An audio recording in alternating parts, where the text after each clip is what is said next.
Veja na edição de hoje. Conquista histórica para o Paraná. Senado Federal aprova fim da multa do caso Banestado. Força-tarefa formada por órgãos ambientais, prefeituras e defesa civil inicia ações nos municípios mais atingidos pelas chuvas. E veja também como se prevenir de doenças causadas pela poluição sonora das grandes cidades. E ainda, todas as informações ao vivo de Ponta Grossa, onde acontece amanhã a primeira escola de governo no interior do estado. Agora, no Jornal da Educativa.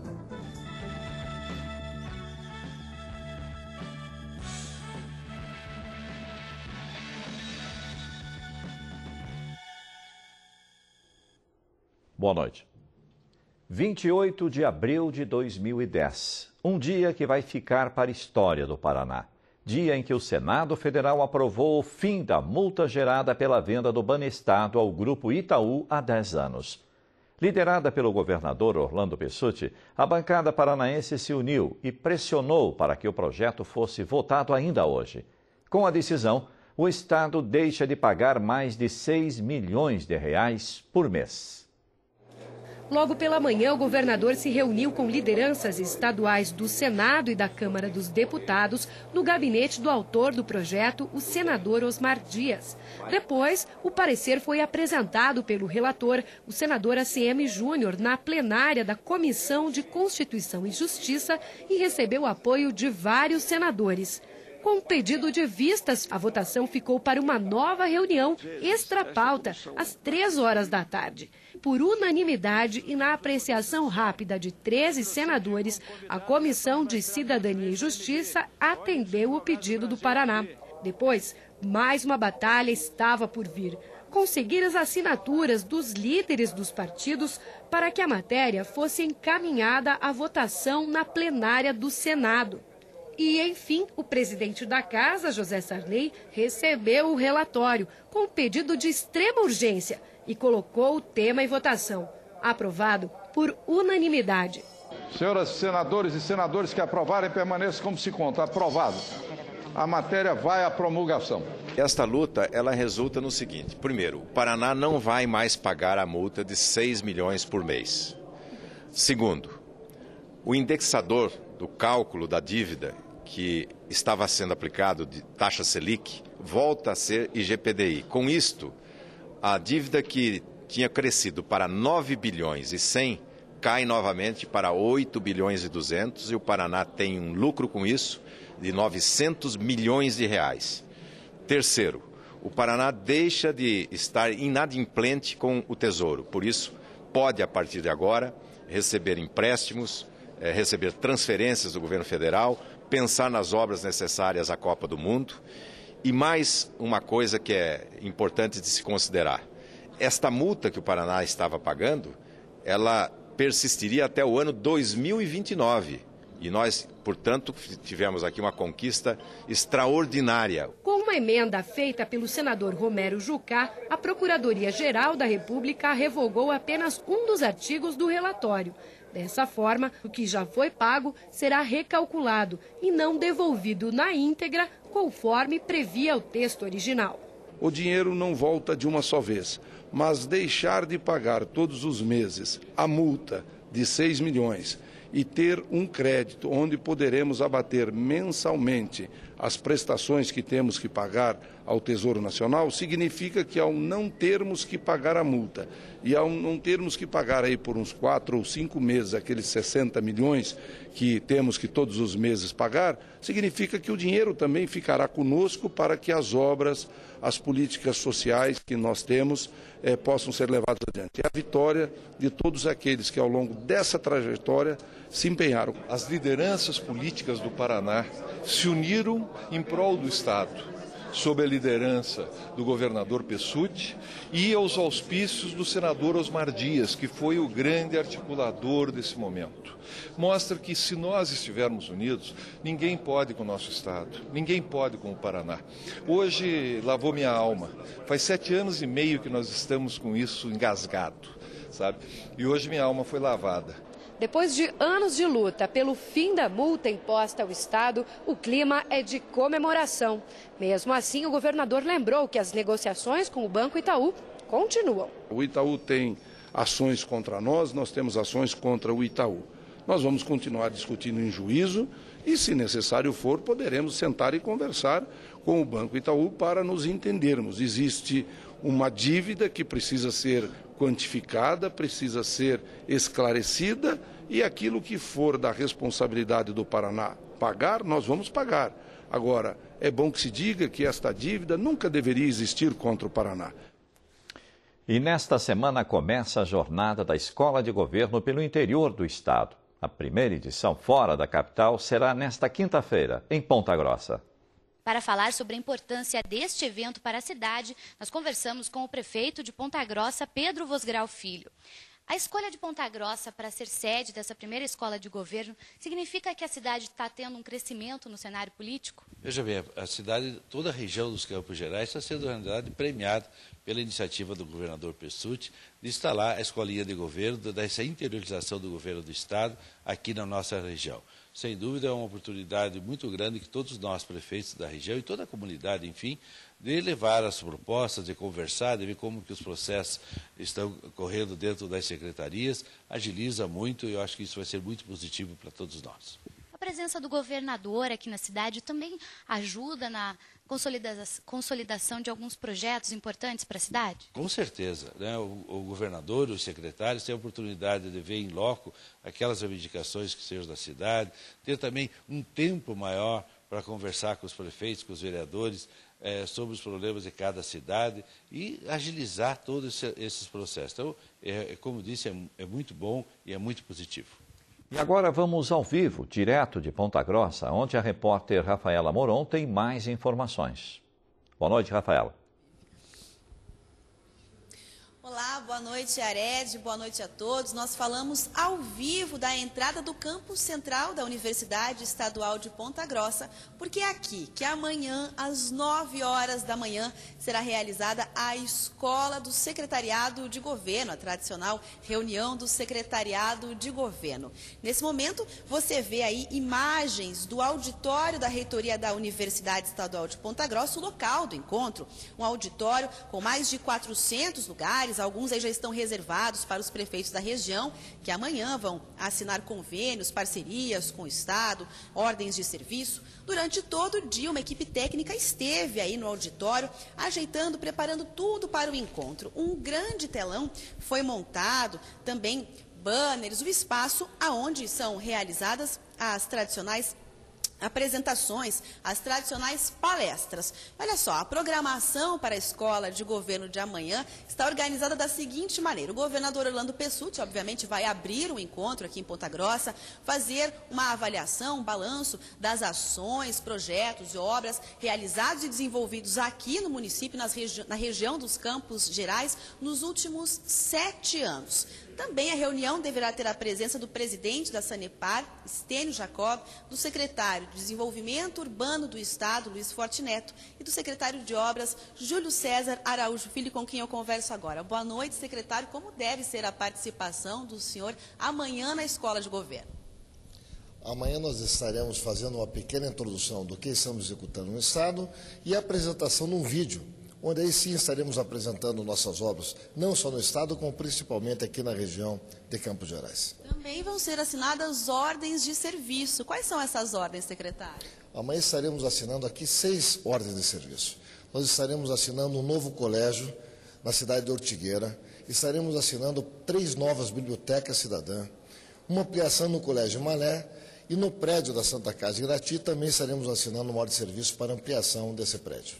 Secretário, como é que estão as obras desenvolvidas pelo governo do Estado aqui na região dos Campos Gerais? Bom, desde 2003, nós já contratamos aqui 537 obras, com investimentos na ordem de 117 milhões de reais. Hoje, nós estamos com 88 obras em andamento, com 63 milhões de reais em investimentos. Dessas, quais o senhor destacaria? Quais são as obras de destaque? Porque todas nós provavelmente não teríamos tempo hábil para descrever. Então, quais o senhor destaca? De fato, é difícil falar em todas.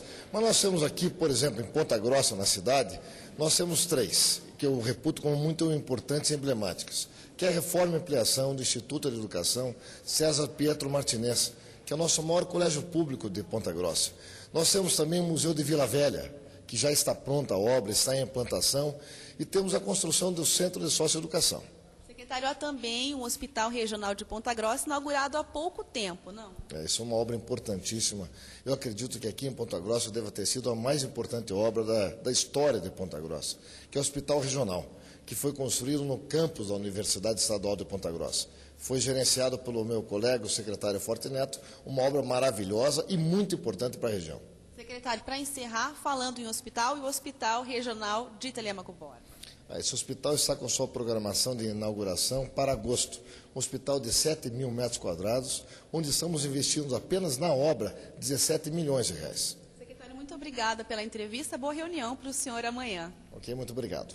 Olha, lembrando que a Paraná Educativa transmite o encontro do secretariado aqui de Ponta Grossa ao vivo a partir das 9 horas da manhã. Yared. Obrigado, Rafaela. Veja a seguir, Londrina, no norte do Paraná, vai ganhar reforço no efetivo policial. E ainda, como se prevenir de doenças causadas pela poluição sonora das grandes cidades. Voltamos em instantes. Para lembrar o Dia Mundial em memória das vítimas de acidentes de trabalho, comemorado hoje, dia 28 de abril, o Ministério Público do Trabalho realizou uma audiência aberta à população. Foram convocados 80 representantes de empresas de consultoria na área da saúde do trabalhador.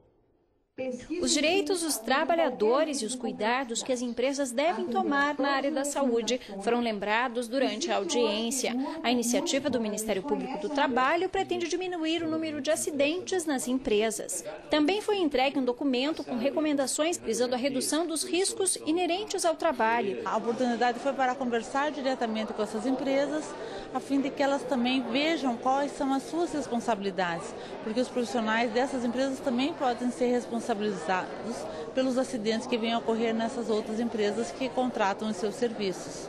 Segundo os dados do Sistema de Mortalidade, o SIM, só no Paraná foram registrados 320 acidentes de trabalho em 2008, cerca de 30% deles relacionados à construção civil. No Ministério Público do Paraná, 986 investigações são ligadas à saúde e à segurança do trabalhador. Nós podemos dizer que o Brasil já não é mais o campeão mundial de acidente de trabalho, mas com certeza absoluta está muito aquém do desejado. Se compararmos com outros países, o número de acidentes de trabalho, nesse momento aí que se fala em crescimento de um Brasil melhor, com mais trabalho, ainda é muito alto o número de acidentes de trabalho. Existem normas, existem leis, né, que nós precisamos fazer ela ser cumprida, né, ela ser de conhecimento público, né, como a campanha da dengue, por exemplo. Né. A população também pode ajudar na fiscalização do Ministério Público, denunciando irregularidades. Fazer as denúncias aqui no Ministério Público do Trabalho, para que a gente possa investigar essas condições de trabalho e fazer o nosso trabalho de formiguinha, que é chamar as empresas e regularizar a situação. O trabalhador deve vir pela prevenção. Se existe um trabalho de risco, ele pode denunciar para o seu sindicato, nas centrais sindicais, Ministério Público do Trabalho, na cidade do interior, ele pode ir no promotor público lá da cidade dele denunciar.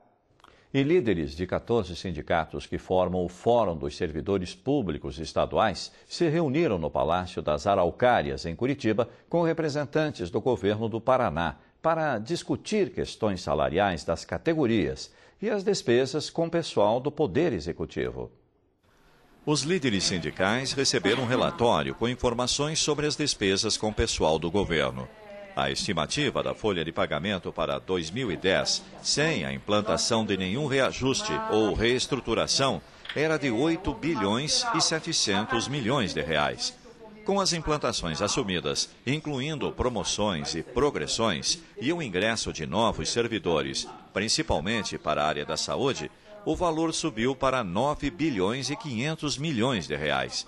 No encontro, a secretária da Administração e da Previdência, Maria Marta Lunardon, afirmou que o governo está trabalhando para implantar o quanto antes o reajuste geral de 5%, já fixado em lei, sancionada pelo então governador Roberto Requião no final do mês passado.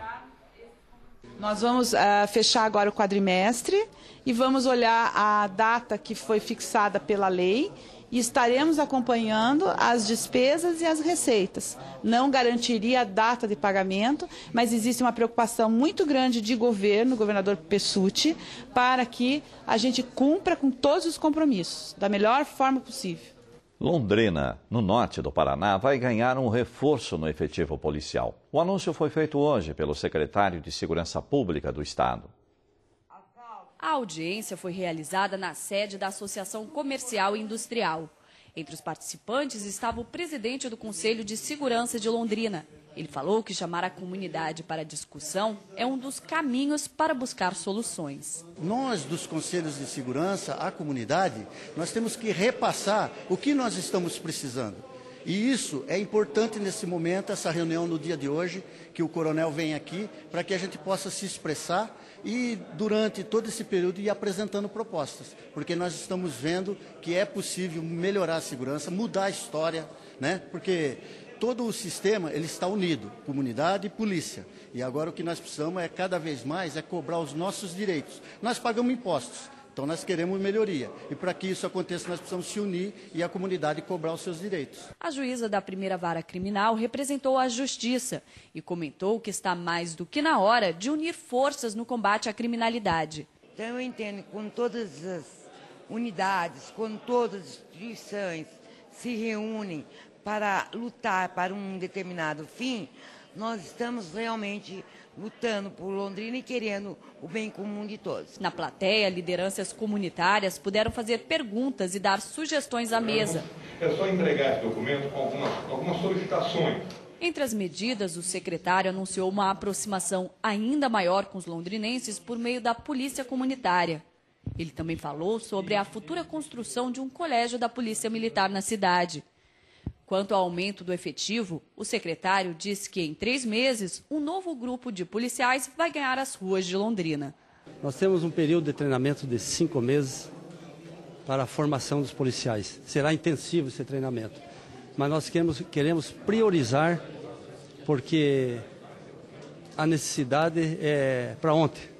Então nós queremos priorizar a formação, transmitindo a eles o conhecimento básico de técnicas policiais, de tiro, de tratamento com pessoas, direitos humanos, cidadania, para num período de 3 meses já estejam prontos para ir fazer um serviço prático na rua, para dar a resposta, para fazer essa prevenção que todos nós queremos. O concurso está em andamento e ele será concluído no final de maio. Na primeira semana de junho já estarão à disposição no 5º Batalhão. Depois da audiência, o secretário também falou do trabalho da polícia na investigação da queima de mais um ônibus na região. Desta vez, o alvo foi um coletivo na cidade de Ibiporã, que fica a 15 quilômetros de Londrina. A polícia já deu a resposta, tem 2 adolescentes presos e eles não disseram por que fizeram esse incêndio.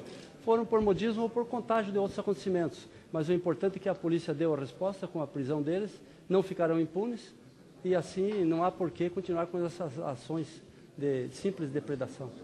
E dados da Delegacia de Homicídios apontam que houve redução de cerca de 20% na média de homicídios registrados nos fins de semana em Curitiba, neste mês, se comparado com a média registrada das sextas-feiras a domingos do primeiro trimestre do ano.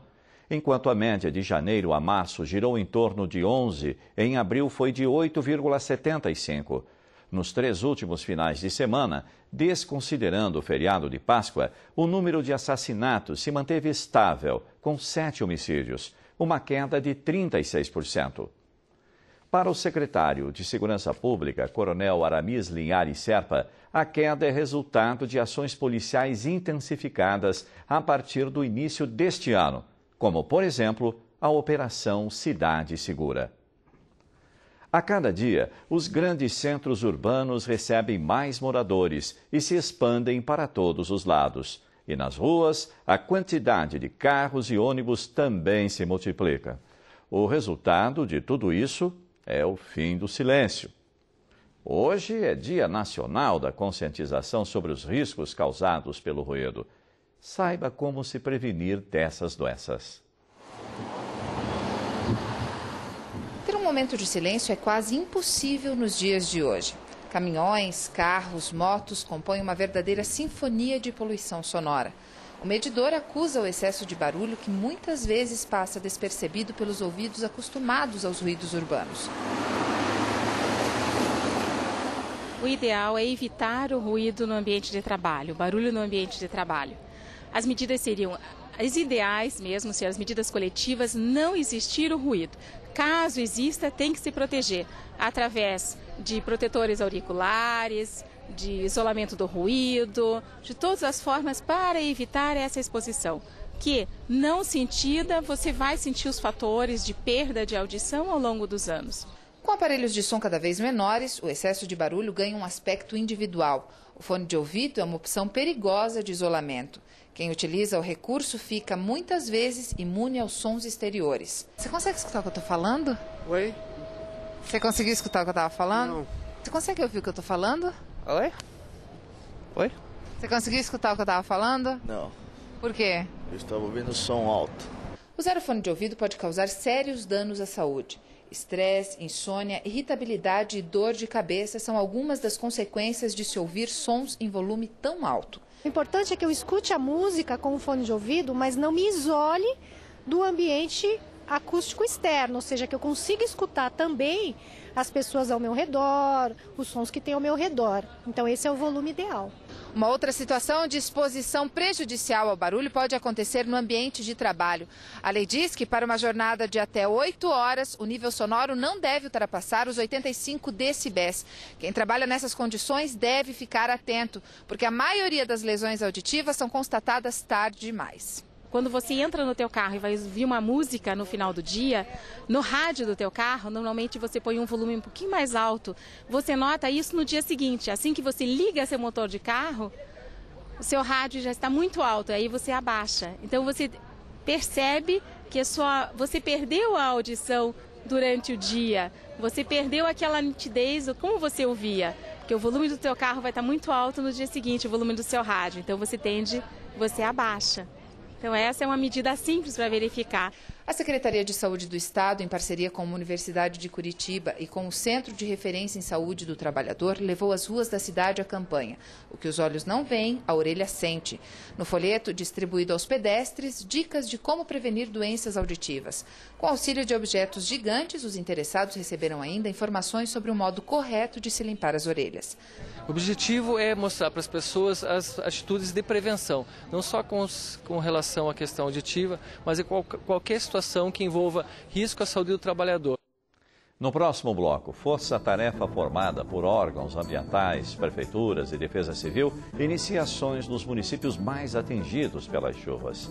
E veja também mais informações ao vivo de Ponta Grossa, onde amanhã acontece a primeira escola de governo fora da capital. Os detalhes em instantes. O governador Orlando Pessutti solicitou uma força-tarefa formada por órgãos ambientais, prefeituras e defesa civil para auxiliar os municípios mais atingidos pelas chuvas. Nesta quarta-feira, começou a limpeza emergencial dos rios da região metropolitana. Cerca de 8 quilômetros dos rios Iraí e Palmital estão sendo desassoreados e dragados. A limpeza começou na divisa dos municípios de Pinhais e Piraquara, no ponto onde os rios Palmital e Iraí se encontram. Do fundo do rio, a máquina escavadeira retira areia, lixo, pneus e até uma bicicleta. O secretário de Estado do Meio Ambiente explica que o trabalho de limpeza e desassoreamento faz parte de um projeto ainda maior, que foi antecipado por causa dos constantes alagamentos. Então nós vamos começar inicialmente com obras tais como desassoreamento de trechos do rio Iraí, do rio Palmital, entre outros corpos hídricos da região metropolitana. Essa força-tarefa foi determinada pelo governador Orlando Pessutti. A primeira fase pode durar de 60 a 180 dias. Tudo depende da variação do clima. A segunda fase tem um elenco de obras bastante específicas que ainda estão em fase de topografia, mas eu posso dizer que uma delas seria a solução de bacias de contenção de cheias ao longo do rio Palmital, para que se faça a regularização da vazão das águas. Todos os municípios atingidos, Piraquara, Pinhais, Colombo e Curitiba, estão recebendo apoio do governo do estado. Uma situação emergencial onde muitas famílias foram afetadas, foi um dos piores alagamentos dos últimos 10 anos. Então é um momento em que nós devemos unir as forças, cada um fazer a sua parte, e o governo do estado chegou em boa hora para nos ajudar no desassoreamento desses rios. Essa é uma obra importantíssima, fundamental, né? Tá de parabéns todo mundo, tanto Pinhais quanto Piraquara, Colombo, e em especial a gente queria agradecer ao governo do estado, que é fundamental os órgãos ambientais, a SUDERS estarem juntos nesse momento, né? Eu acho que a gente vai ter uma proposta de resolução dos problemas das cheias na bacia do Rio Iraí. Moradores da região, dentre eles vítimas das enchentes, acompanharam de perto a força-tarefa. A população tem que cuidar da própria frente da sua casa, sempre está limpando. E tem que pensar na década que vem agora, na outra década, se não fizer nada agora. Mas tem que ser agora. Acho que agora acho que vai dar certo. É cada vez maior a preocupação dos brasileiros com excesso de veneno na produção de alimentos. Por isso, aumenta a procura por produtos orgânicos. O Paraná é o líder nacional nesse tipo de plantio. E o número de feiras especializadas cresce em todo o estado. Um exemplo é Guarapuava, na região central do Paraná. Agregar renda ao agricultor familiar e incentivar a cultura de feiras livres em Guarapuava. Estes são os principais objetivos da Feira Agroecológica, projeto de extensão da Unicentro. Ao completar o primeiro ano de existência, a coordenação da feira inicia a segunda fase do projeto de extensão. Qualificar os produtores agrícolas, artesãos e demais participantes, fortalecendo a qualidade na produção e no atendimento, envolvendo os cursos das áreas de sociais aplicadas, agronomia e engenharia de alimentos da Unicentro. Nossa ideia é, com o acompanhamento técnico, que nós temos um agrônomo e mais uma pessoa na área de secretariado, nós desenvolvermos um trabalho de qualificação dos produtos e, ao mesmo tempo, que eles tenham também uma periodicidade, uma diversificação das atividades que são realizadas na feira. Por ser um projeto de extensão, a feira contempla também os integrantes da UNAT, Universidade Aberta à Terceira Idade, que, além de apresentações culturais, promovem a troca de livros e revistas e a comercialização de bolos e tortas. Artesãos e comerciantes como o senhor Haroldo Delala, que produz e vende pães e salgados. Nós temos sentido um resultado bom e a feira está dando um bom benefício para nós. Eu acredito que para os demais também. Estou sentindo que o pessoal está feliz aí com esse primeiro ano aí. Participando desde o início da feira, o produtor Alexandro Hickley representa 8 famílias de produtores rurais do município de Turvo, a 50 quilômetros de Guarapuava. Uma oportunidade de venda que eles têm lá e uma oportunidade de renda também para o produtor que está na propriedade lá. O apoio da Secretaria de Estado da Ciência, Tecnologia e Ensino Superior, SET, se deu na aprovação de um projeto de R$100 mil, que viabilizou novas bancas e melhor estruturação da feira. Optaram, então, por estar abrindo um espaço para desenvolver essa área, integrando não só o comércio de produtos orgânicos, mas também o fomento a trabalhos com a pequena propriedade. Além da SET, a feira conta com o apoio de diversas entidades, entre elas a Fundação Rureco. A gente tem o compromisso de gradativamente fazer com que os agricultores percebam que essa produção orgânica, sendo disponibilizada para a sociedade, possa estar oferecendo um alimento com mais qualidade. Para o próprio consumidor, que está habituado a ir normalmente num grande supermercado e ali encontrar todo tipo de produto, mas que talvez ele não conheça devidamente, o consumidor não conhece a origem dessa produção. Aqui na feira ele está conversando diretamente com o produtor, com aquele que produz e que tem um compromisso de oferecer um produto realmente de qualidade, sem agroquímicos. A comemoração de um ano da Feira Agroecológica marca também o sucesso do projeto de extensão, que visa atender a todos os setores da comunidade. Agora, com aquele grande projeto nosso da certificação de orgânicos, eu tenho certeza de que muito mais gente e muito mais produtores vão ser beneficiados com isso. Em consequência, a população nossa, ou seja, nós consumidores, temos a oportunidade de receber um produto de qualidade, com controle, mas produzido por pequenos, aqueles que realmente precisam da nossa ajuda. E agora voltamos ao vivo, a Ponta Grossa, com a repórter Rafaela Moron. Rafaela, tudo pronto aí para a Escola de Governo de amanhã? Olha, Hered, você acompanha agora imagens do auditório da reitoria do campus central da Universidade Estadual de Ponta Grossa. E como dá para ver, sim, já está tudo pronto para a reunião semanal do Secretariado de Governo, realizada aqui em Ponta Grossa, amanhã às 9 horas da manhã. A equipe do cerimonial de governo já esteve por aqui e a nossa equipe de reportagem, também equipe técnica, já está aqui desde terça-feira. Nós produzimos uma reportagem para mostrar um pouco do trabalho desenvolvido no campus da Universidade Estadual de Ponta Grossa, tanto no campus central como no campus que fica a alguns quilômetros aqui do centro, onde há a cidade universitária. E é um trabalho que não se resume apenas à formação de novos profissionais. Acompanhe.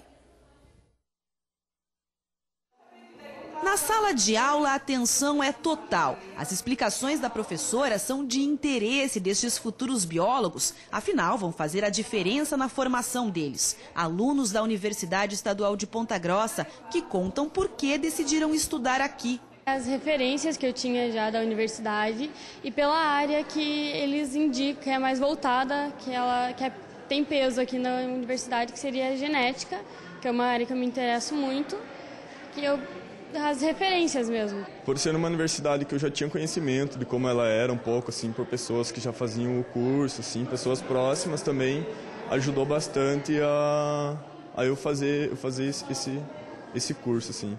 A universidade, criada há 40 anos, tem números grandiosos, mais de 12 mil alunos, 820 professores e cerca de 70 cursos de graduação, especialização, mestrado e doutorado. Um campus que movimenta Ponta Grossa e outros municípios da região. Um percentual bastante grande de alunos da universidade que vem dessas regiões, vem dos municípios não só do Paraná, mas vem de outros estados da nação, e fazem com que nós tenhamos dentro do município uma movimentação econômica bastante grande. Nesta cidade universitária, há também um hospital para atender a população dos Campos Gerais. O diretor do centro médico conta que os atendimentos serão feitos, por exemplo, nas áreas de ortopedia, ginecologia, neurologia, além de cirurgias gerais. A realidade, o Hospital Regional de Ponta Grossa, o Wallace Tadeu de Melo e Silva, é aberto, inaugurado em fim de março, né? Para receber, primeiramente, esses pacientes que estão nas filas de espera para as respectivas cirurgias eletivas, não só da cidade de Ponta Grossa, mas de todas as cidades que compõem hoje a terceira regional de saúde e a macro-região, abrangendo as regionais de Telêmaco Borba e de Irati. Há quase 20 anos, aulas de várias modalidades são oferecidas para quem tem mais de 55 anos. Começou como um projeto muito pequeno, e até porque gerava uma certa desconfiança e até descrença em trazer o idoso no espaço que por excelência era do jovem, que é o espaço da universidade. Mas isso aos poucos foi superado, nós vamos conseguindo, as pessoas foram gostando do projeto, tanto os idosos vieram participar, como os próprios professores e a administração sempre nos deu apoio, e nós conseguimos fazer esse projeto que hoje combina já com 300 e poucos alunos. A água é boa, a piscina é boa, faz muito bem para a gente, e a minha família também gosta que eu participe e eu me sinto muito bem. As minhas filhas me forçaram a entrar porque eu ficava muito dentro de casa, ficava sozinha o dia inteiro, não fazia nada. E elas assim meio que me obrigaram a vir, sabe? Daí eu comecei e gostei e agora eu não quero mais sair. Quero ficar até bastante tempo ainda, se Deus me permitir. Bastante tempo. E olha, as inscrições para o vestibular de inverno da Universidade Estadual de Ponta Grossa estão abertas até o dia 31 de maio.